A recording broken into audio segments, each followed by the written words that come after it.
오늘은 요한복음 20장의 말씀입니다. 요한복음 20장은 그 예수님이 부활하신 그것에 대해서 설명을 하는 말씀인데, 그 마가복음, 마태복음, 누가복음 다 부활에 대한 이야기가 나오는데 조금씩 그 차이가 난다기보다 다른 데서 좀 더 그 내용이 더 첨가되고 그런 것들이 있는데, 오늘은 우리가 요한복음을 강의를 했기 때문에 요한복음에 나오는 말씀을 중심으로 해서 오늘 말씀을 보겠습니다. 이 구약에서는 그 부활의 사상이 그렇게 강하지는 않습니다.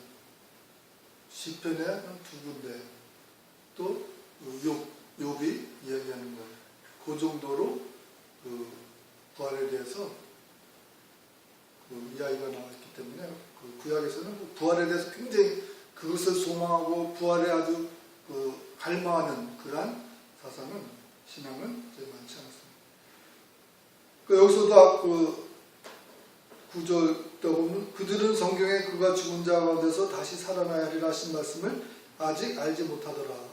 아마 그 말씀은 그 시편에 있는 것을 생각했는지도 몰라요. 시편 16편 8절서부터 보면 내가 여호와를 항상 내 앞에 모시며 그가 나의 오른쪽에 계심으로 내가 흔들리지 아니하리로다.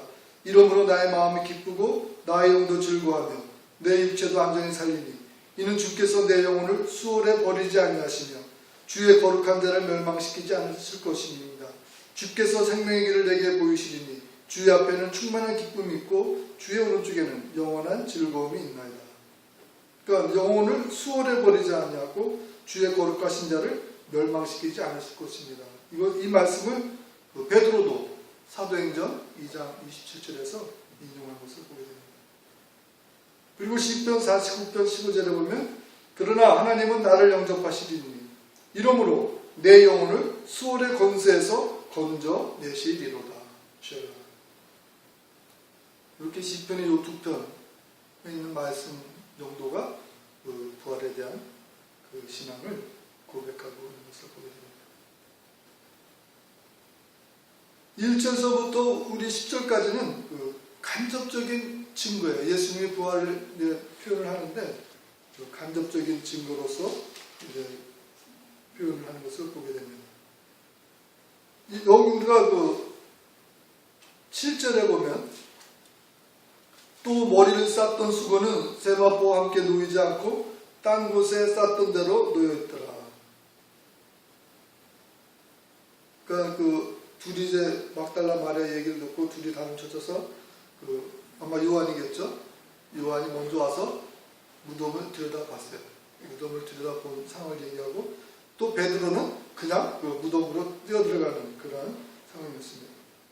근데 그 요한이 그 무덤을 들여다보고 그가 느낀 것을 설명한 게 뭐냐면 그 무덤 안이 아주 차분하게 정리가 되어 있고 여기서 지금 읽어드린 또 머리를 쌌던 수건은 세마포와 함께 놓이지 않고 딴 곳에 쌌던 대로 놓여있더라. 이 말씀은 뭐냐면 이렇게 그 우리가 그 성경 어떤 그것이 뭘 표현하는 거냐면 시신을 유대인에서 시신을 천으로 다 감쌌습니다. 다 감싸서 그 무덤에 눕혀놓고 한 1년 정도 지나면 그 시신이 다 썩으면 그때 다시 그 뼈 이런 것을 해서 다시 더 깊숙한 곳에다 이제 묻는 그러한 그 장례의 풍습이 있는데 이 다 천을 쌌어요. 시신에 다 천을 싸서 놓여놨는데 지금 요한이 본 것은 뭐냐면 그 천이 둘둘 말려있는 천이 그대로 있는 거예요. 둘둘 말려있는 천이 그대로 있고 그 안에 예수님이 안 계시는 거예요. 그 말은 뭐냐면 나비가 그 번데기에서 빠져나간 것처럼 그 번데기 껍질은 그냥 있지만 그 안에 그 실체가 없듯이 예수님을 둘러쌌던 천이 둘러 말린 천, 용수철처럼 되어 있겠죠. 둘러 말려있는 천으로 있고 그 안에 예수님만 안 계시대요. 그러니까 천을 예수님이 부활하셨는데 천을 다시 나사로 생각해 보시면 돼요. 나사로는 예수님이 나오라 했을 때 그 천을 다 사람들이 풀어줬잖아요. 지금 예수님은 그런 풀어주신 것이 아니라 그 누워있는 상태에서 천을 그대로 그 누워있는 곳에 있고 예수님만 빠져나오신, 그러니까 부활하신 것을 요한이 그 천이 그대로 있는 것을 보고 이것은 누가 훔쳐간 것이 아니라 예수님이 부활하셨구나, 그것을 믿게 됐다는 것입니다.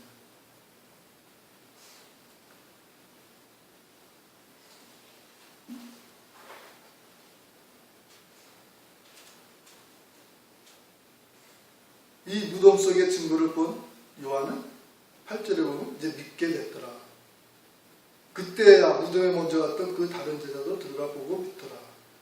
예수님의 부활하셨음을 실제로 지금 부활하신 예수님을 보지는 못했지만 그 무덤을, 빈 무덤을 보고 또 그 빈 무덤에 예수님을 쌌던 그 천을 보고 예수님이 누가 시신을 훔쳐간 것이 아니라 부활하셨구나를 믿게는 됐는데 지금 그다음 설명을 해주잖아요. 그것이 아직 확실하게 믿는 그런 것은 아니고 성경에서 그 예언된 것대로 이루어진 것이라고 생각 못하고 하여튼 지금 뭔가 얼떨떨한 견해 예수님이 지금 그 안에서 부활하셨다, 안 계시다는 것을 믿게 되기 시작했다는 것입니다. 11절서부터 보면은 이제 29절까지 보면 그 직접적인 증거로서 예수님이 직접 보여주시는, 부활하신 것을 보여주시는 것을 보게 됩니다. 11절에 보면 마리아는 무덤 밖에 서서 울고 있더니 울면서 구부려 무덤 안을 들여다보니 흰옷 입은 두 천사가 예수의 시체 누웠던 곳에 하나는 머리편에 하나는 발편에 앉았더라. 그러면서 예수님의 모습을 보게 됩니다. 많은 분들이 의아하게 생각하는 게 예수님이 부활하셔서 처음에 나타나 주신 사람이 막달라 마리아인 것이 잘 이해가 안 갑니다. 왜냐하면 그 막달라 마리아가 물론 예수님을 열심히 쫓아다니고 아마 재정도 서포트하고 했지만 사실 예수님이 처음 나타나서 그녀에게 나타나줄 만한 위치에 있었던 여자는 아닌 것이죠. 생각해보세요. 베드로도 있고 많은 12제자도 있고 다른 많은 사람들이 있어요. 그럼에도 불구하고 막달라 마리아에게 예수님이 처음 나타나 주신 겁니다. 그것에 대해서 우리가 생각을 해볼 때 어떤 분은 지금 여기서 마리아가 11절에 보면 마리아는 무덤 밖에 서서 울고 있더니 마리아가 우는 것에 대해서 애통해하는 것에 대해서 좀 뭔가 잘못됐다는 듯이 얘기하는 사람들도 있어요. 왜? 이미 예수님이 부활하셨음에도 불구하고 왜 울고 있냐는 거죠. 믿음이 없어서 울고 있다는. 저는 그렇게 보지는 않습니다. 그렇다면 예수님이 왜 막달라 마리아에게 맨 처음 나타나 주시겠어요? 얼마나 축복이에요. 예수님이 부활하셔서 생각해보세요. 예수님이 부활하셔서 나한테 제일 먼저 나타나 주셨다. 그만한 축복이 어디 있겠어요? 그만한 예수님 나를 사랑하신다는 얘기 아니에요? 그만큼 막달라 마리아에게 나타나셨다는 것은 커다란 의미를 갖고 있는데 그것은 마리아가 애통했기 때문에 애통해한 거예요. 다른 성경에 보면 이 마리아와 여러 여자들이 있었습니다. 같이 무덤에 가기 마리아와 여러 여자가 있었고 요한복음만 봐도 마리아가 있었고 또 두 제자가 있었죠. 그러니까 두 제자가 마리아가 이제 무덤이 비었다는 얘기를 듣고는 두 제자가 와서 보고는 그냥 그 사람들은 집으로 갔어요. 그렇지만 마리아는 거기서 또 애통해서 오는 거예요. 예수님이 돌아가신 것도 속상해 죽겠는데 시신까지 없어졌으니까 이게 어떻게 된 거고 예수님을 생각해서 애통해하는 마음으로 울고 있었던 거예요. 울다가 그래도 다시 한번 무덤을 들여다보면서 울면서 또 무덤을 또 들여다보는 거예요. 그랬을 때 천사가 나타나서 왜 우느냐고 이야기를 합니다. 또 예수님을 보시고 왜 우느냐고 이야기를 하면서 막달라 마리아에게 나타나 주신 것을 왜 막달라 마리아에게 나타나셨는가? 막달라 마리아는 예수님 때문에, 예수님의 생각에 애통해야 울고 있었던 것이죠. 우리 마태복음 5장 4절, 애통하는 자는 복이 있나니 그들이 위로를 받을 것이니. 산상수훈에 나오시는 예수님의 말씀입니다. 애통하는 자는 복이 있나니 위로를 받을 것이다. 막달라 마리아는 예수님으로 인해서 애통해야 할 때 예수님께서 그녀에게 맨 먼저 나타나 주셔서 위로함을 주신 것을 보게 됩니다.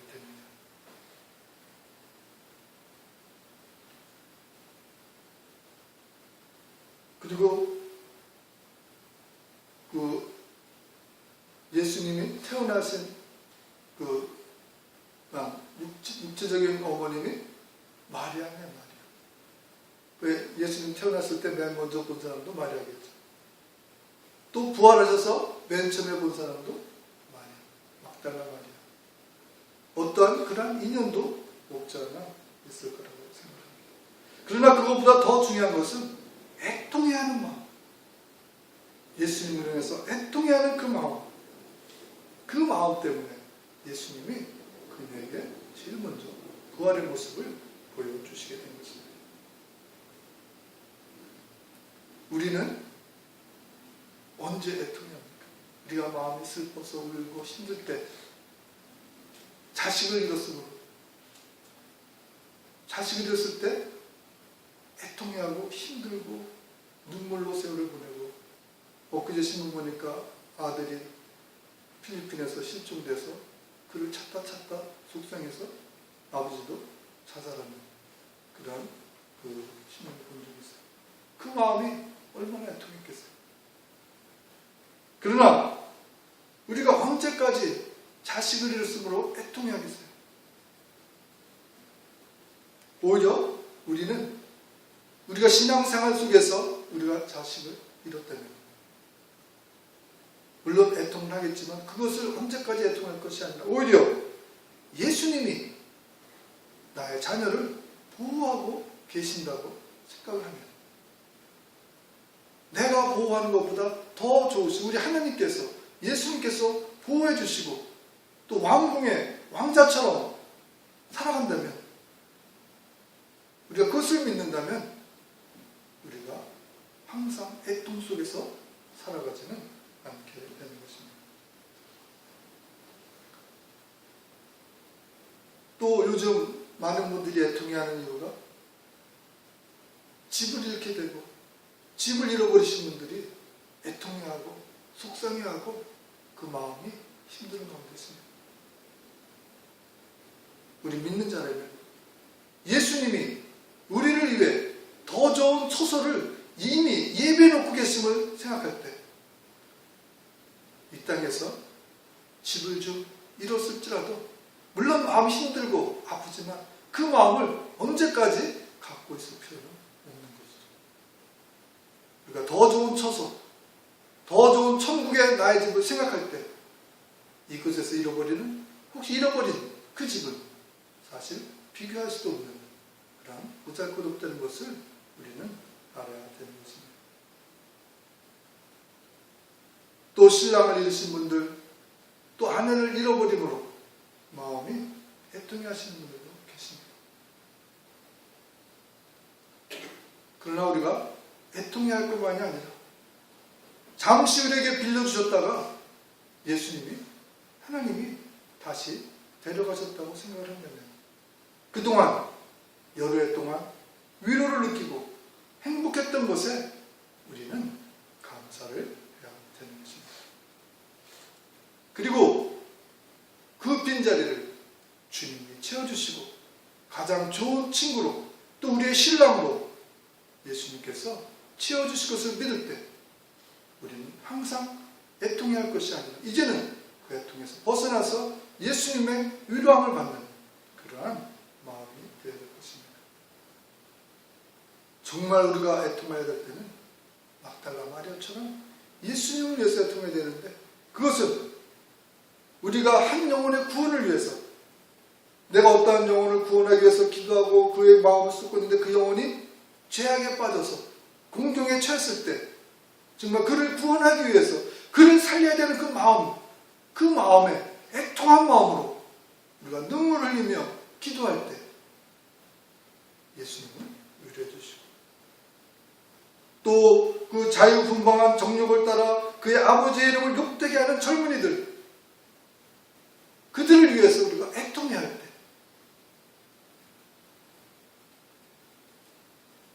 죄악에 파묻혀서 그 고리를 벗어나오지 못하는 자들, 그들을 위해서 우리가 애통해야 할 때, 그 애통이야말로 예수님께 위로함을 받을 수 있는 그런 아름다운 애통함이 되는 것입니다. 복된 애통이 되는 거예요. 이 막달라 마리아의 애통함을 보면서 나는 정말 얼마나 그런 애통함, 예수님으로 인해서 교회를 위해서 얼마나 애통함 속에서 눈물을 흘렸는가. 솔직히 저도 생각해보고 회개하고, 정말 이제는 우리 2023년도에는 정말 이런 애통한 마음, 막달라 마리아처럼 예수님을 위해서 애통해야 하는 마음, 그 마음을 갖고 살아야겠다 하는 생각을 했습니다. 그럴 때마다 예수님이 위로함을 주시고 나타나 주시고 우리에게 위로함을 주실 것이기 때문입니다. 17절에 보면 그 제자들이 그 나의 하나님, 너의 하나님, 나의 아버지, 너의 아버지, 그렇게 예수님 말씀하십니다.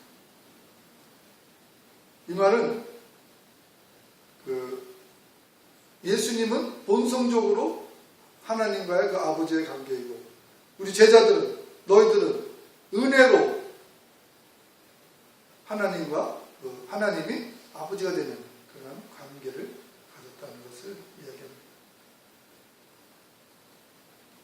예수님의 아버지와 우리의 아버지는 차이가 있다니까, 우리는 양자는 친아들과 우리 양자된 그런 것에 차이가 있다는 것을 이야기합니다. 하여튼 중요한 것은 그렇지만 우리가 하나님의 자녀가 됐다. 예수님 이렇게 불러주신 거예요. 너의 아버지, 우리가 하나님의 자녀가 됐다는 것을 이야기합니다. 요한복음 15장 15절에 보면 이제부터는 너희를 종이라 하지 아니하리니 종은 주인이 하는 것을 알지 못합니다. 너희를 친구라 하였노니 내가 아버지께 들은 것을 다 너희에게 알게 하였습니다. 자, 제자들한테 친구라고 요한복음 15장에서 말씀하셨는데, 지금은 뭐예요? 친구에서 형제가 된 거죠. 예수님도 하나님의 아들, 우리도 하나님의 아들, 우리가 그 제자들이 예수님의 형제가 되는 그런 관계로 우리를 격상시켜 주시는 그런 은혜, 축복의 말씀이 되는 것입니다.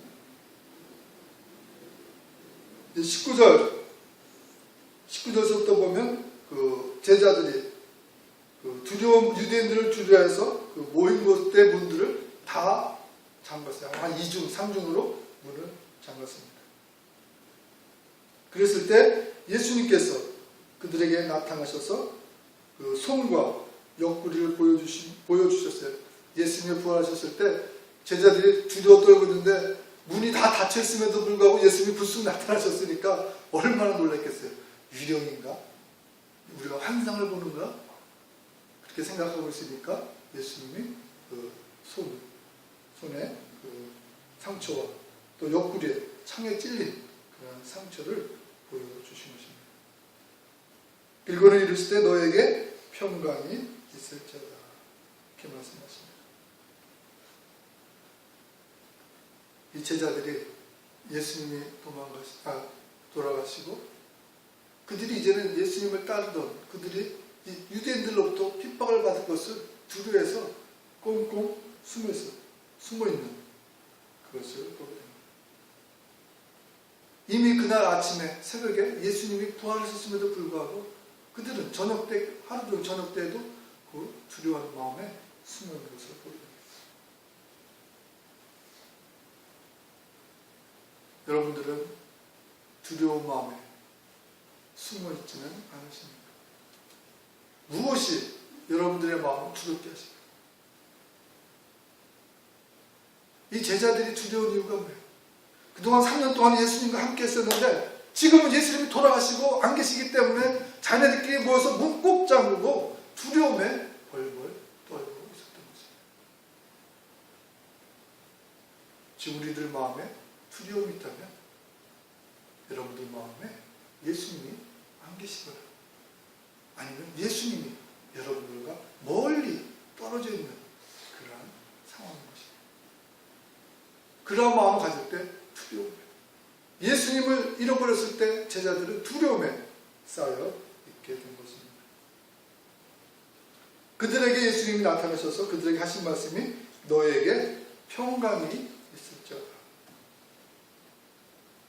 이게 일반적인 그 이스라엘의 인사입니다. 그냥 만났을 때 평강이 있을지어다 하는데 지금 이 제자들에게 이 말씀이 이거는 그냥 의식적으로 하는 평강이 있을지어다 이 정도가 아니라 그들에게 예수님이 평강이 있을지어다 할 때 그들의 마음은 완전히 두려움에서 해방되고 오히려 기쁨과 환희가 넘치는 그러한 말이 된 거죠. 인사말이 축복이 된 거예요. 평강이 있었죠. 얼마나 기뻤겠어요. 돌아가신 예수님이 부활하셔서 그들에게 나타나시고 이제 그들과 함께 보여줄 때 그 제자들은 잃어버렸던 예수님을 되찾은 거와 똑같은 마음이 되어서 얼마나 기쁨과 환희가 넘쳐났겠습니까? 우리도 두려운 마음이 있다면 예수님의 그 상처를 보고 예수님이 여러분들과 함께 하시면 빨리 보고 예수님을 바라볼 때 예수님 부활하신 예수님을 보게 될 때 우리의 마음속에 두려움은 사라지고 기쁨과 환희가 확신과 그러한 은혜가 넘치게 되는 것입니다. 그러시면서 그 평강을 주시면서 그 21절에 보면은 예수께서 또 이르시되 너에게 평강이 있을지어다. 아버지께서 나를 보내신 것 같이 나도 너희를 보내노라. 평강을 준 다음에 선교의 사명을 주십니다. 불안한 마음 갖고 선교를 할 수는 없겠죠. 내가 불안한데 내가 불안한 상태에서 어떻게 선교를 하겠어요? 그들에게 담대함을 주시고 평강의 마음을 주시고 그들에게 곧 하나님의 명령, 이 선교가 예수님의 명령이 아니라 하나님의 명령을 했습니다. 하나님이 예수님을 보내신 것처럼 나도 너희를 보낸다 하니까 그것은 바로 예수님의 명령이 아니라 하나님의 명령이 바로 선교고 전도라는 것입니다.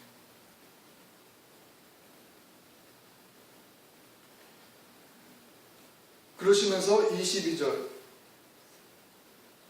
이 말씀을 하시고 그들을 향하사 숨을 내쉬며 이르시되 성령을 받으라.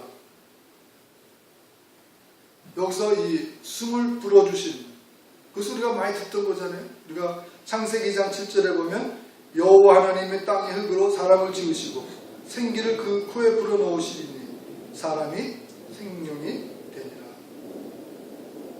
지금 근데 똑같이 예수님께서 앉아있는 제자들에게 후하고 바람을 부어주신 것은 새로운 창조가 이제 시작이 된 것입니다. 이 후 불어준 것이 개인이라기보다는 교회, 여러 모임, 제자들의 그 모임 자체, 그들에게 그 교회의 성령을 부어주신 것이죠. 그것은 이미 예수님이 오셔서 성령님을 통해 하나님 나라가 시작이 됐지만 이 숨을 불어주심을 통해서 확실하게 하나님의 나라가 교회를 통해서 시작됨을 선포하신 것입니다. 그리고 예수님이 우리에게 선교 사명을 주셨는데 이제 나의 일은 여기서 끝. 이제 이제부터 너희들이 하는 일이야. 그것이 아니라 그 예수님이 그 하나님부터 보냄을 바쳤던 것은 그 헬라어로는 그 현재 완료형. 그것은 계속 진행이 된다는 이야기입니다. 그리고 제자들에게는 현재형으로 명령을 하신 거예요. 그러니까 예수님은 하나님부터 명령을 받아서 쭉 진행한 상태에서 이제 끝 아니라 계속 진행하실 거고 제자들은 이제부터 예수님의 그 선교 사명에 함께 동참하는 그러한 것이 되는 것입니다. 그러니까 우리에게 선교 사명을 주셨는데 이제 예수님은 손 떨고 끝이 아니라 내가 하는 일에 이제 너희도 함께 참여해서 그 일을 감당하게끔 우리에게 축복함을 허락하여 주신 것입니다. 그런데 그것이 필요한 것은 바로 성령님이시기 때문에 우리에게 성령의 은혜를 허락하여 주신 것입니다.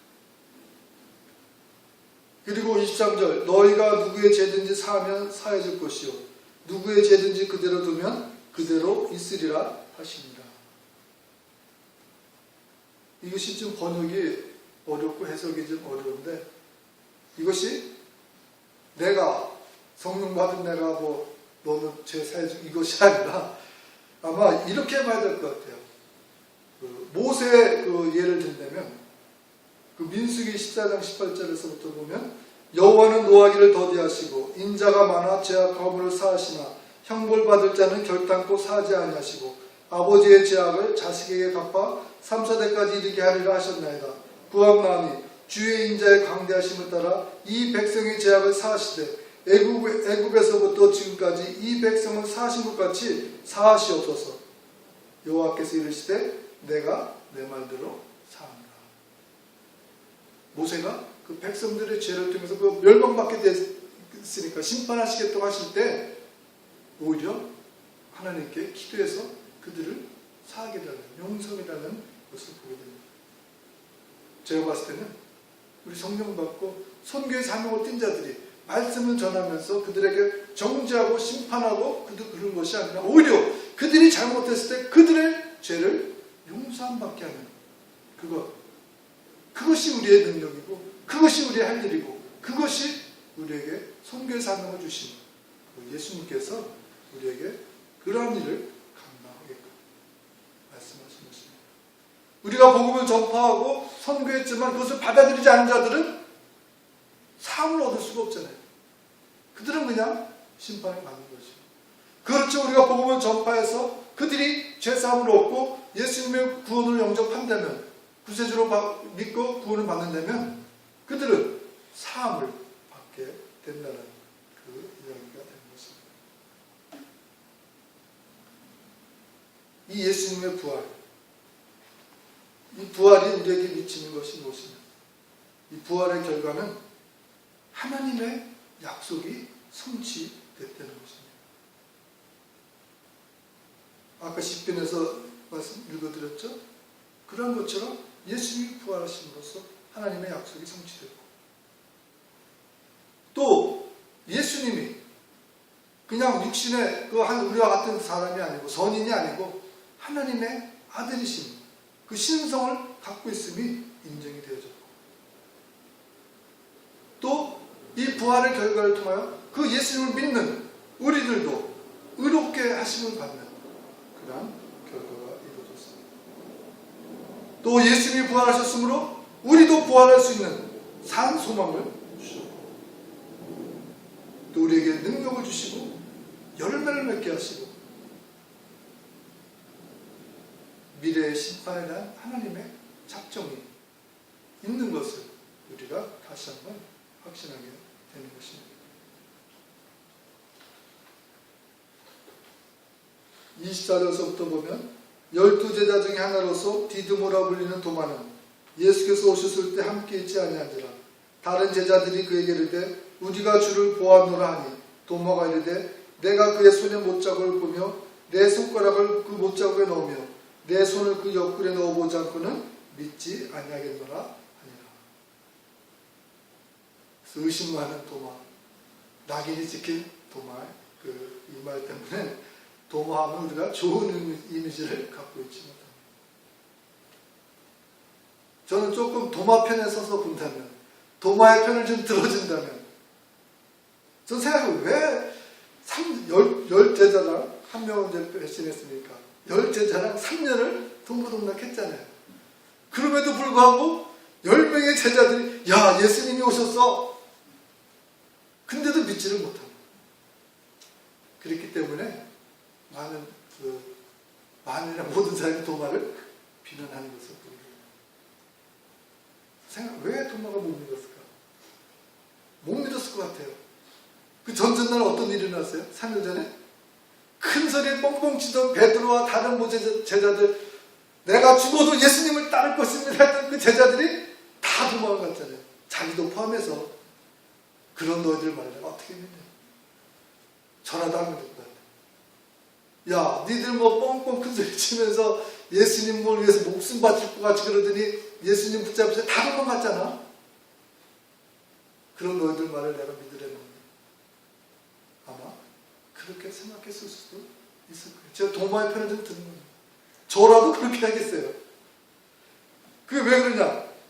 그리고 26절에 보면 여드레를 지나서 제자들이 다시 집안에 있을 때 도마도 함께 있었고 문들이 닫혔는데 예수께서 오사 가운데 서서 이르시되 너에게 평강이 있을지어다 하시고 도마에게 이르시되 내 손가락을 이리 내밀어 내 손을 보고 내 손을 내밀어 내 옆구리에 넣어보라. 그리하여 믿음 없는 자가 되지 말고 믿는 자가 되라. 도마가 대답하여 이르되 나의 주님이시요 나의 하나님이십니다. 예수께서 이르시되 너는 나를 본고로 믿느냐 보지 못하고 믿는 자들은 복되도다 하십니다. 예수님을 보고는 금방 다른 제자들도 예수님을 봤어요. 근데 다른 제자들 예수님을 볼 때 믿지도 않았어요. 마리아가 와서 얘기하고 내가 마리아가 와서 내가 예수님을 보았다 했을 때 그들이 허탄하게 생각했다. 허탄하게 생각했다는 게 그 영어 성경 NIV에 보니까 nonsense 말이 안 되는 소리. 킹 제임스 버전 보니까는 꾸며낸 이야기로 이렇게 번역을 하면서 그러니까는 도마만 비난받을 이유가 없는 거예요. 그 다른 열제자들도 예수님을 직접 보기 전에는 그들도 못 믿었던 거죠. 오히려 도마가 예수님을 보고 믿을 때 그 다른 제자들부터 확실하게 예수님이 주님이시고 그 예수님이 하나님이심을 고백한 것을 보게 됩니다. 예수님이 인간의 예수님이 아니라 예수님이 하나님이셨군요. 그것을 고백하는 거예요. 나의 주님, 나의 하나님. 유대인들에게 있어서 예수님을 보고 하나님이라고 하는 것은 엄청난 고백이 되는 거예요. 유일신에 젖어 있는 그들에게 예수님을 보고 나의 하나님이시는 이것은 그 도마의 엄청난 신앙의 고백이 되는 것이고 바로 이것이 사도 요한이 요한복음을 쓴 가장 중요한 목적이 되는 것입니다. 요한복음 1장 1절에 보면 태초에 말씀이 계시니라 이 말씀이 하나님과 함께 계셨으니 이 말씀은 곧 하나님이십니다. 시작을 이렇게 하고 이제 마지막에 도마가 주님, 나의 주님이시고 나의 하나님이시다는 것을 예수님이 하나님이시다는 것을 하나님의 신성을 갖고 계시다는 것을 지금 고백하게 되는 것입니다. 이 도마의 고백은 그리스도 중심으로 이제는 내가 그리스도를 중심으로 살겠다는 이야기고 이제는 그리스도를 제일로 삼겠다는 고백이고 이제는 그리스도가 나의 전부이심을 전부로 살겠다는 그런 도마의 고백이 되는 것입니다. 우리도 이러한 고백을 하셔야 돼요. 나의 주님, 나의 하나님. 예수님이 나의 주님이 되시고 나의 하나님이 되신 그런 믿음의 고백을 해야 되는 것입니다. 그랬을 때 예수님께서 너는 나를 본고로 믿느냐? 보지 못하고 믿는 자들은 복되도다 하십니다. 사실 제자들도 3년을 따르던 제자들도 보고야 믿었는데 제자들의 말을 듣고 믿음을 받아야 될 그 후세들에 대해서 이야기를 하시는 것입니다. 이 도마의 사건을 통해서 이 후세대인 우리들은 보고 보지 않고도 그 제자들의 말만으로 믿는 그것이 더 복되다는 것을 이야기하시는 것입니다. 지금도 우리가 꼭 봐야 되겠습니다 하는 사람들한테는 예수님이 보여주실 수도 있어요. 그렇지만 이미 그것을 야단맞고 책망받고 본 그 제자들의 증거만 듣고 믿는다면 우리들에게는 더욱더 복된 그 삶이 되는 것입니다. 대표적인 사람이 기생 라합입니다. 그는 그 출애굽할 때 백성들처럼 하나님의 놀라운 기적들을 보지 못하고 단지 듣기만 한 거예요. 듣기만 하고 그들의 마음은 떨고 그 정탐꾼이 왔을 때 도와주고 갈 때 우리를 꼭 기억해달라고 얘기해서 그들은 그 그 기생 나학과 그 가족은 살아나는, 구원받는, 또 그것에 그치는 것이 아니라 예수님의 족보에도 들어갈 수 있는 그런 믿음의 사람이 된 것을 보게 됩니다. 우리 보여달라는 거 좋아하지 말아야 될 것은, 출애굽할 때 광야에 40년을 따라다니던 그 백성들은 맨날 보여줘도 불평, 불만, 결국은 어른들은 그 가나안 땅에 들어가지 못하는 그런 것을 보게 됩니다. 우리도 보여달라고 보기를 원할 것이 아니라 기생나합처럼 우리가 들은 것으로, 하나님의 말씀을 들은 것으로 충분히 믿는 그러한 믿음을 갖기를 바랍니다. 이제 20장 3절에 보면 예수께서 제자들 앞에서 이 책에 기록되지 않은 다른 표적도 많이 행하셨으나 오직 이것을 기록하면 너희로 예수께서 하나님의 아들 그리스도이심을 믿게 하려 하며 또 너희로 믿고 그 이름을 힘입어 생명을 얻게 하려 함이니라. 결국은 너희들이 생명을 얻었느냐. 이제 내가 너희들 생명을 얻게 하기 위해서 이 말씀 다 쓰는데 중요한 것은 너희들의 삶에 너희들이 생명을 얻었느냐. 지금 우리가 살고 있는데 생명을 얻었느냐 하는 말은 뭐예요? 지금 살고 있는 이 생명이 아닌 또 다른 생명, 그것을 얻었느냐 물어보고 있는 거죠. 지금 요한복음을 쓴 사도 요한의 목적은 너희들이 생명을 얻게 하려 합니다. 그렇다면 생명을 얻으셨는가 생각을 해보시기 바랍니다. 그 생명은 예수님이 불어주신 그 숨 속에 생명이 있고 그 숨은 성령님이시기 때문에 여러분들 마음 안에 여러분들에게 성령님이 임하시는 거예요. 그 성령님은 내가 예수님을 나의 구주로 고백했을 때 선물로 주신다고 하십니다. 회개하고 예수님을 나의 구세주로 영접할 때 성령님이 우리에게 허락해 주십니다. 그 성령님이 임하셨을 때 우리가 부활하신 예수님의 그 증거를 들을 때 이제 우리는 더 이상 두려움 속에서 또 더 이상 애통함 속에서 살아가는 것이 아니라 기쁨과 확신, 소망 속에서 우리가 승리하며 살아나갈 수 있게 되는 것입니다. 이제 우리 모두는 이렇게 이 요한복음을 통해서 예수님이 하나님의 아들이심을 고백하고 나의 주님, 나의 하나님이심을 고백함으로 성령 충만함을 받으시고 이제는 어떠한 두려움 없이 담대함 속에서 기쁨 속에서 하나님이 우리를 지켜주시고 이끌어주심을 그 모든 예언의 말씀이 다 성취되심을 믿고 우리의 천국 소망을 갖고 바라보며 승리하시는 2013년에 승리하시는 저와 여러분 되시기를 예수님 이름으로 축원드립니다.